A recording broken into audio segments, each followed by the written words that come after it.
spanning over 27,000 square miles across 3 states: Arizona, Utah, and New Mexico. The Navajo Nation land represents a landscape of profound beauty and stark contrasts. Its vast territories include deep canyons, dense forests, desert plains, and towering rock formations. The Navajo Nation is the largest American Indian tribe in the United States, with a population of over 300,000 members.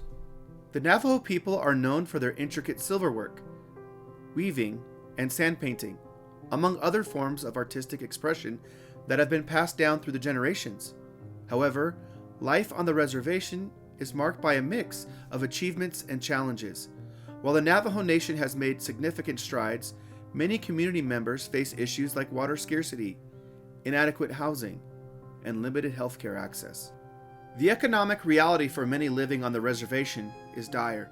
While the U.S. generally experiences unemployment rates in the single digits, the Navajo Nation has seen rates as high as 40 to 50% in recent years. Many families live below the poverty line, struggling to afford basic necessities.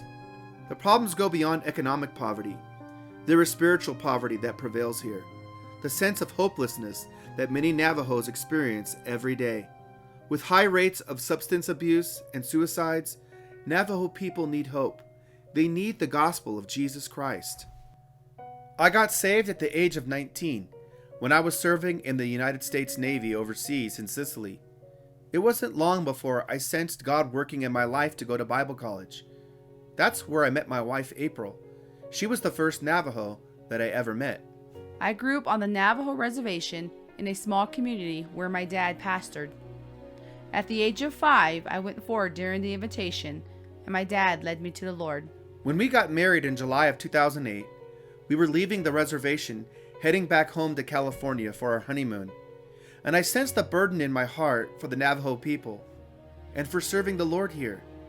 But I thought, maybe it's just my emotions, because we just got married, we're leaving our family behind, and I tried to forget about it.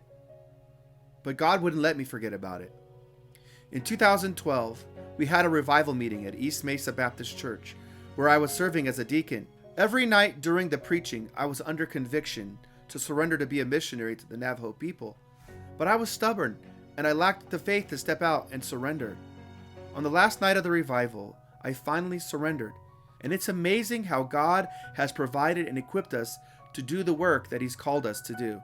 When we started deputation, David was 4 and Alex was almost 2. Since then, they have both been saved, baptized, and discipled. They serve alongside us in the ministry.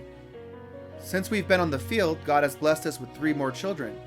These are our res babies who have only known life on the reservation. Naschitti Baptist Church was started by missionaries Bob and Virginia Walker.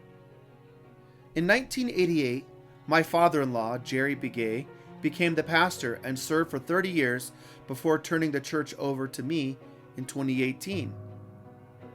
On an average Sunday, we have 25 people in attendance.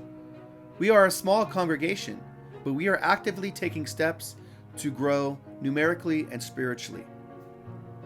William Carey once said, "Expect great things from God.